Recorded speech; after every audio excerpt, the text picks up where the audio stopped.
Hey everybody, Jonathan Lizette here for JM Sports 100, and on behalf of the JM Sports Show, how's it going? I know it's late, usually I do this on Friday afternoons, but I didn't get around to it until tomorrow, and that is making my picks for Week 2 in the NFL. So this is your Week 2 NFL preview.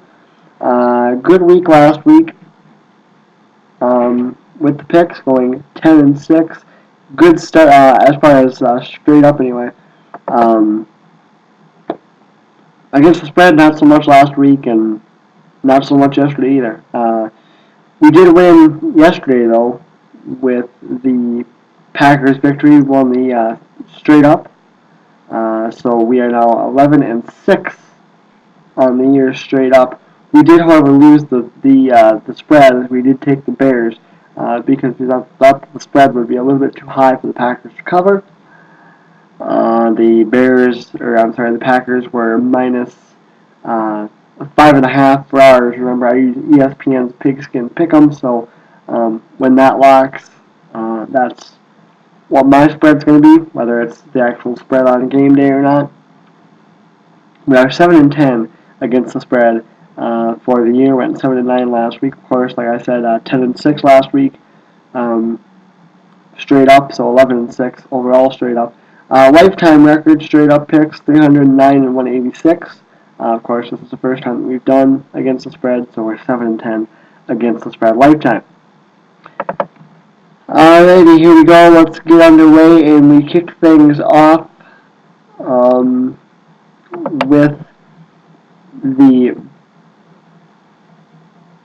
Bills and the. I'm sorry, my computer's not cooperating. Bills and Chiefs.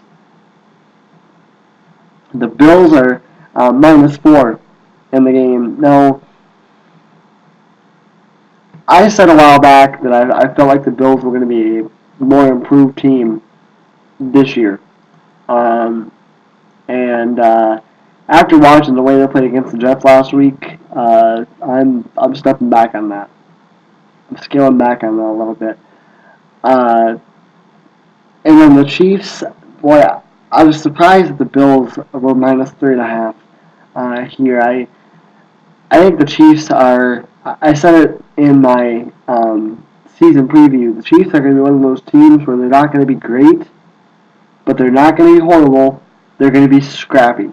They're going to play upset a lot, I think, and they are going to take a lot of teams by surprise.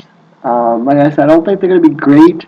I don't think they're really going to be able to compete in that division. I think Phillip Rivers and the Chargers are good. The Broncos with Peyton Manning are obviously good. So I don't think they're really going to compete in the division, but I think they're going to be one of those teams that are going to be scrappy, and they're not going to go away easily. As far as the Bills, I didn't like what I saw. Granted, yes, they played the Jets. The Jets' defense is not horrible, but I expected the Bills to kind of play a little bit of a game last week, and they didn't. The Jets completely annihilated them. So take the points. I'm going with the Chiefs. I'm also going with the Chiefs to win the game as well. So just a quick explanation for those of you who don't know. By taking the Chiefs, obviously straight up, I need the Chiefs to win. By taking the Chiefs spread-wise, I need the Chiefs to lose by 3 or less, or win to get a win for the spread. Next game on the docket is Bengals and Browns. Bengals -6.5 here. I might be giving the Browns a little bit too much credit here. The Bengals did not look very good last week against the Ravens, but I don't think a lot of teams are going to look very good against the Ravens. I think the Ravens are, I know the Ravens are a good football team. Their defense is obviously amazing.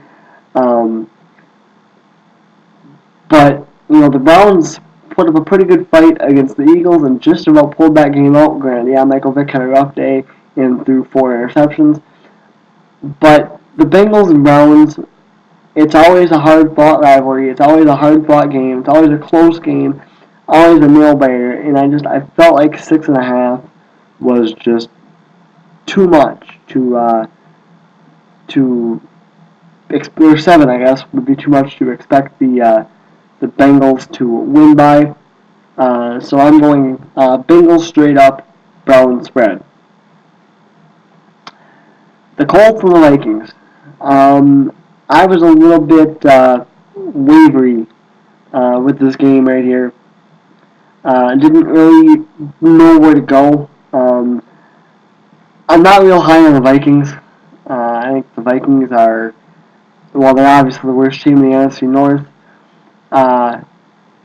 And just not good. I think, the Vikings need a lot of work. Adrian Peterson looked fantastic last week against Jacksonville.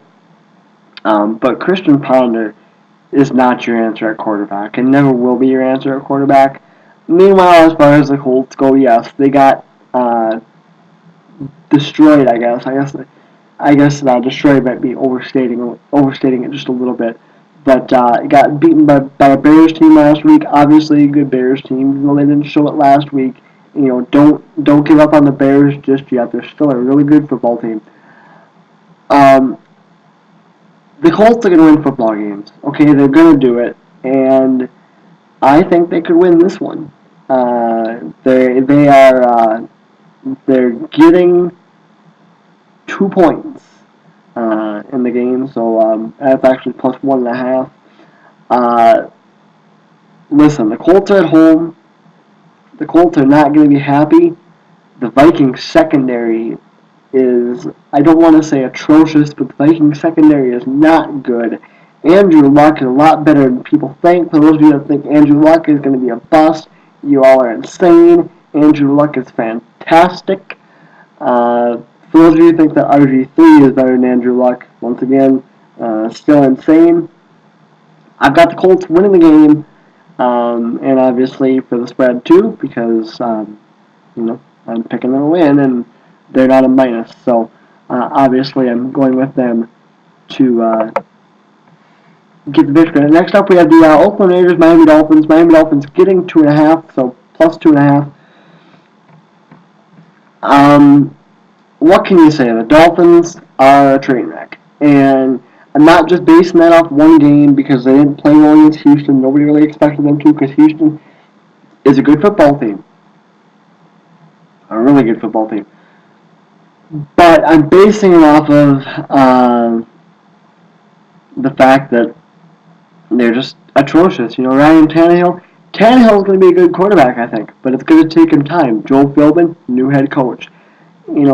Philbin and Tannehill, you could tell already, are not going to have the same success as a rookie head coach. Rookie and quarterback, rookie head coach, rookie quarterback combination like Matt Ryan and Mike Smith had, like Joe Flacco had with John Harbaugh, and you're not going to see that here. Dolphins are not good. They have a lot of work to do.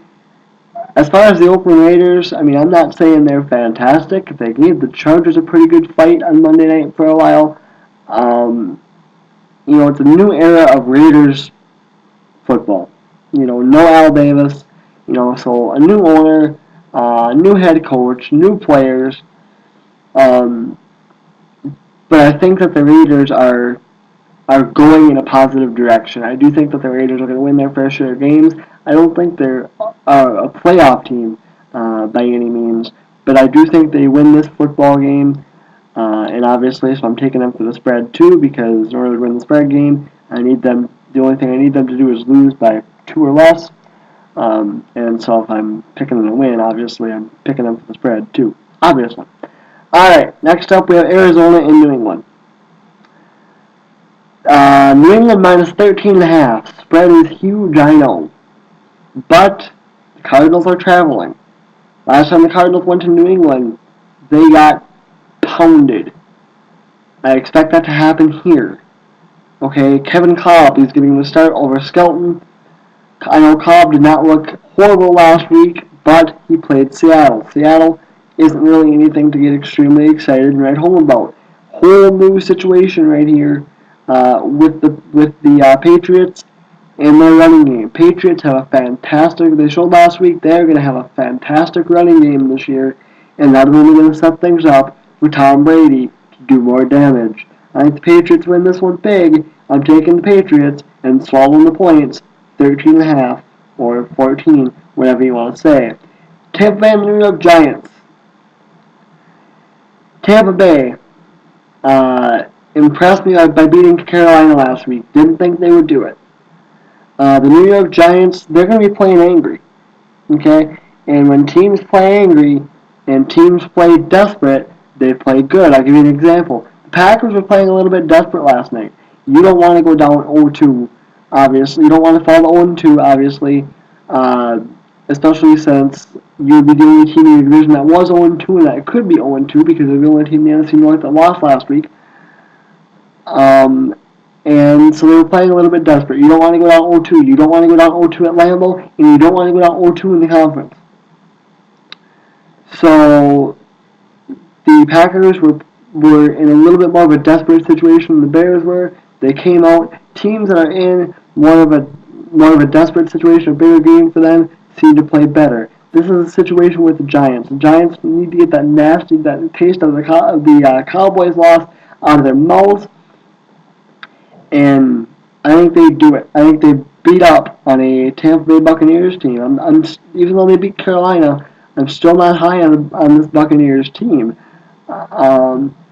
That being said, I think after what they showed against Carolina, they do have a chance to compete in the division because, quite frankly, the Saints are a mess. Whether fans of the Saints want to admit it or not, there's a lot of noise obviously surrounding the Saints. You don't think a head coach matters in the NFL? Think again.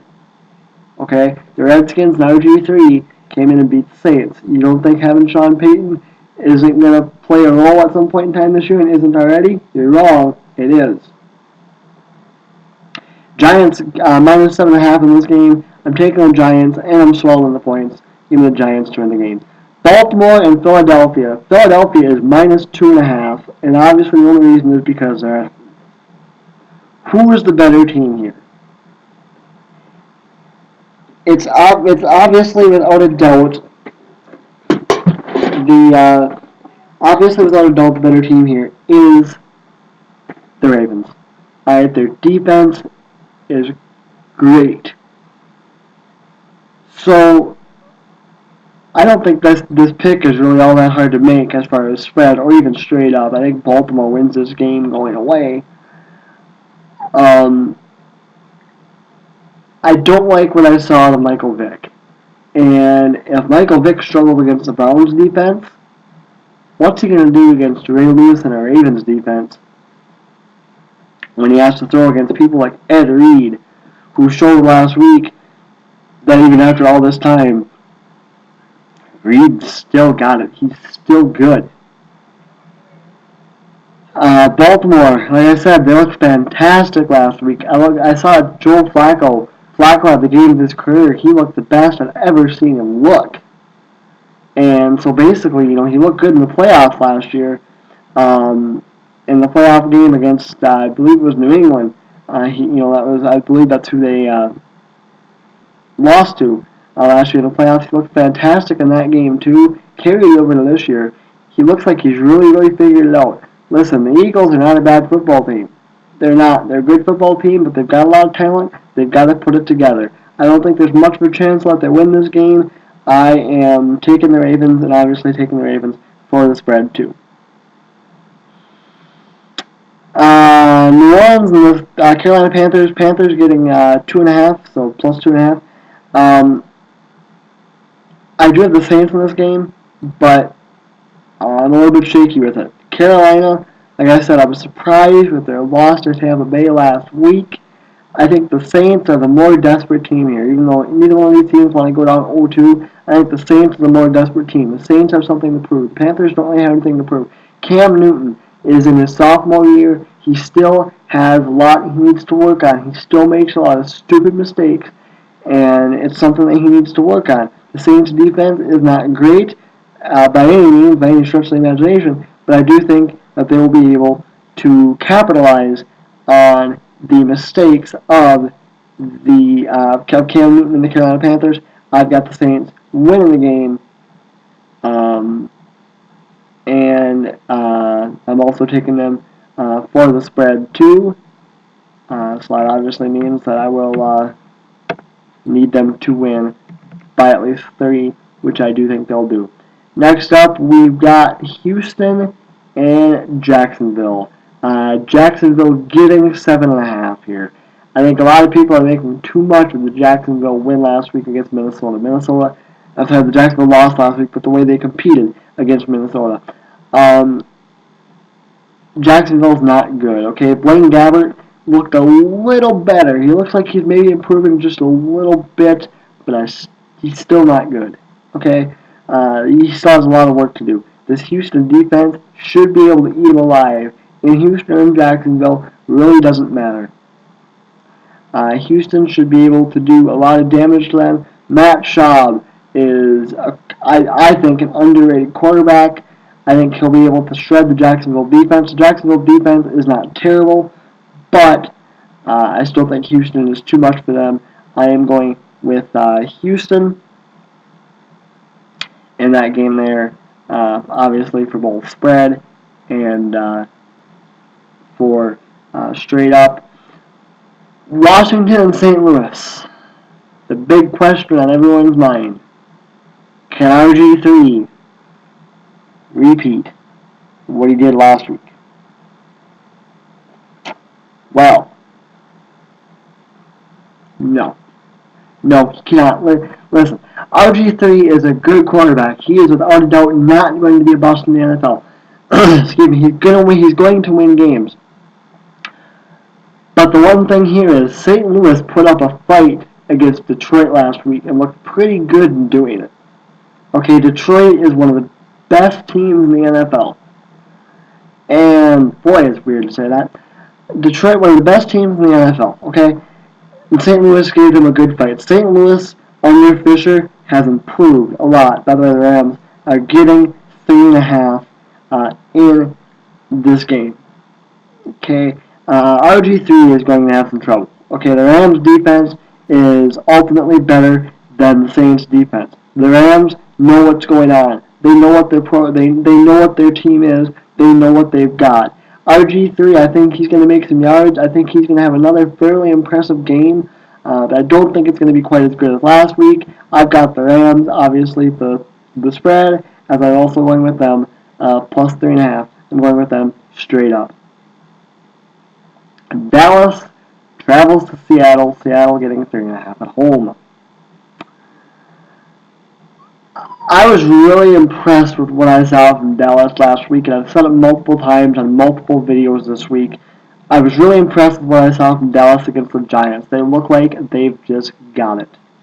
Kevin Ogletree is one of those receivers who looks early like he's going to be a monster in the NFL. He was a monster. He was a beast last week against the Giants. I think he's a beast against Seattle here. Seattle losing to Arizona. Russell Wilson. Is he the real deal? I don't know if he's the real deal. I don't know if he's the long-term answer in Seattle. But for right now, I like what he's doing. Not just saying that as a Wisconsin homer, but I like what he's doing. I like to see him doing well. But the Dallas defense, I think, is going to be a little bit too much for him here. Okay, I do. And the offense as well, Romo seems like he is on. Now, the one thing that I'm interested in, it came out today that the Cowboys are opening up contract talks with Tony Romo to keep him in Dallas past 2013, which is when his contract is up. Is that going to be a distraction for Romo? And we all know that when it comes to distractions, that's one of the weaknesses that Romo has. Quite frankly, here's the deal. Whether you're ready to face it or not, Romo is a step away from being elite. And I know that I'm going to get a lot of flack on here for saying that, because I always do. But it's true, and I believe it. Romo deserves a lot more credit than what he gets. He's a lot better quarterback than what everybody says he is. And I think because he doesn't have a ring, everybody says, he'll never do it. He's not as good as people think. Guess what? Everybody said that about LeBron James, too. LeBron James got his ring. Nobody says a thing about it anymore. I think the same thing is the case for Romo. If Romo wins the ring, his critics will silence. Going with the Cowboys, straight up, and obviously with the spread. New York Giants, Pittsburgh Steelers. Pittsburgh is minus 6.5. Pittsburgh playing angry. Pittsburgh, the more desperate team here. The Jets got their win. But remember, guys, they played the Bills. The Bills are a team who I believe it's been, I don't remember exactly, the last quarterback that the Bills beat, last starting quarterback that the Bills beat had the last name Tebow. Okay? And that was last year, obviously, against the Broncos. And listen, I'm not high on the Jets. Okay, the two quarterback system, it's not going to work. I think the one thing it did do was light a fire under Mark Sanchez. Sanchez looked great last week. Granted, yes, it was against the Buffalo Bills team, but he looked the best I've ever seen him look. Okay, I think it was a mixture of playing against the Bills team and feeling the pressure of having Tim Tebow behind him. I think Tim Tebow was starting to understand, starting to see that this isn't going to work. The story came out that Tim Tebow has asked for out of New York at the end of the year. He does not want to be here past this year. He wants to start somewhere. Meanwhile, the Pittsburgh Steelers are playing angry after their loss to Denver last week. They're at home. That's going to help them. The Steelers are playing aggressive because, quite frankly, their window is closing. Their window to win another championship is closing. Okay? Big Ben is, for quarterback standards, slowly starting to creep up there. Okay? Troy Polamalu is old. That offensive line is not very young. That defensive line is not very young. Pittsburgh is an old football team. Their time to shine. Their time to win. It is now. Pittsburgh, the more desperate team here. I think that helps them. Also, no Darrelle Revis for the Jets is going to be huge. He is, I believe he's officially been ruled out with that concussion, and if he's not ruled out, he is doubtful. He is really struggling with that concussion. They could be missing him for a while this week, definitely. And that's going to definitely help the Steelers, I think, to not have to deal with Darrelle Revis. I've got the Steelers. I'm swallowing the 6.5 points. So there you go, Steelers on both sides. Tennessee Titans, San Diego Chargers. San Diego is minus 6.5. Alright, San Diego is a good team. Alright, they didn't really show it against the Raiders last week. Wasn't really all that impressed by their performance, but they're a good team. It's the Chargers. Problem with the Chargers is they're hit and miss. Quite frankly, it's do or die time for Norv Turner. It should have been do or die time for Norv Turner last year, the year before that, and the year before that. But this time I truly do believe it's do or die time for Norv Turner. It's playoffs or bust for Norv Turner this year in the San Diego Chargers. Tennessee Titans. I don't think they're a horrible football team. They got annihilated last week, yes. They played New England. Remember that. Jake Locker, he's banged up. And last I heard he was expected to play, but it wasn't known for sure. I'm going to feel a lot more comfortable about the pick that I'm about to make if Jake Locker plays compared to Matt Hasselbeck. Because I do think Hasselbeck is the better quarterback, but I think the Titans went with Locker strictly for the fact that this is supposed to be Locker's franchise, so they gave it to him. I'm going with the Chargers, and I am reluctantly swallowing the 6.5 points. They're in San Diego. They're at home. San Diego is a better team in San Diego. I don't think, Tennessee is not terrible, but they're not good. Like I said, going with the Chargers and swallowing the points. Sunday night matchup, here we go. Detroit and San Francisco. Listen, this game is going to be nowhere as good as people think it's going to be. I really don't think so. That San Francisco defense, I can tell you firsthand from watching the Packers last week, is amazing, okay? And they were good last year, they're even better this year, which is scary. Detroit's good, but Detroit is going to run into a roadblock against the San Francisco team. I think the Packers are better than the Lions. The Packers couldn't move the ball against the Niners. The Lions aren't going to be able to move the ball against the Niners. I don't think a lot of teams are going to be able to move the ball against the Niners. Maybe you can do the Giants. Maybe. They just about did it in the NFC Championship, or they did do it in the NFC, They did do it in the NFC Championship game last year. Um, but very few teams are going to be able to move the ball against the Niners. I thought maybe the Bears could with Cutler. As long as Cutler, where he keeps head straight. If that were to be, and with Matt Forte going out last week with a high ankle sprain, and continuing to have those, yesterday with the high ankle sprain, that's going to, that would definitely hurt them too. But anyway, we're not talking about Bears right now, we're talking about the Niners and the Lions. The Niners are the much better football team. I think the Niners win this game going away. I'm swallowing the 6.5 points. I'm pretty confident about it. Next up, we've got Denver and Atlanta. Atlanta is minus 3.5 at home. Denver is the better football team. I said last week that when I did the video last week, I think the Falcons were given half a point against the Chiefs, and I said, really? That's all you're going to give them? There's just half a point. I thought the Falcons were the way better team than the Chiefs. In the first half, they weren't. Second half, the Chiefs really kind of, fell apart, and the Falcons won that game away, and going away. And I was impressed with the Falcons, but I was really impressed with the Broncos.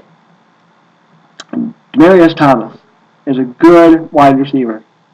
Eric Decker is a good wide receiver. And when Manning has weapons, he is dangerous. I think he's dangerous here. I'm going with the Broncos. Obviously going with the Broncos for the spread too. 31-21 is my final score, but that doesn't do anything. I just am throwing that out there for you. And my lock of the week, though, I forgot to mention it when we got to it. My lock of the week is Dallas over Seattle. I'm shaky there, but I am making that my lock of the week. Alright, guys. Thank you for joining me for this preview. Holy man, this is a long video. Yikes, 27 minutes. Got a little bit long-winded, but that's alright. Hopefully it uploads without any problems. I'll be back tonight with the JM Sports Show, the Friday edition, college football picks, and also a recap of the college football game of tonight, the UNLV Washington State game, plus a little bit of baseball too. Obviously, as the wild card race and the battle in the AL East continues to stay hot, I am Jonathan Lizette for JM Sports 100, and on behalf of the JM Sports Show, I'll see you guys later, guys.